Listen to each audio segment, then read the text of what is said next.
Adanom ispred nas na terasi za ručavanje. Ovo nam je prvi ručak prvog radnog dana u Slovačkoj.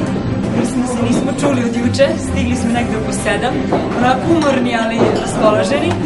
I danas smo imali prvi set radionica, vrlo interesantne igre, zanimljive, svi smo se uključili, razgovarali smo, bilo je tu i pantomime i nekih odličnih igara. Mislim da ćete na blogu biti upućeni više nešto o tim igrama. Sada bih zadala zadatak svim onima koji gledaju ovo. Ajde, probajte da se okupite kada pravite neko udruženje ili nešto. Grupe od, na primjer, po 6 ljudi.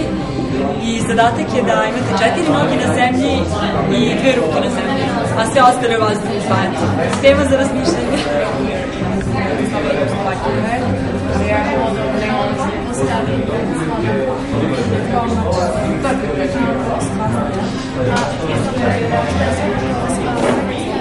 Čaute, ja som Palo zo Slovenska a prišiel som sem vlastne na výmenu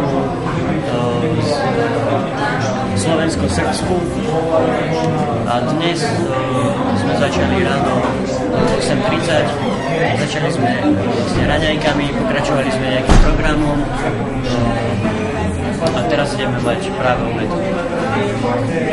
Dnes sa mi asi páčil najviac taký team building a som veľmi rád, že som tuto s týmito ľuďmi a je to super. Teším sa na ďalšie dny s vami.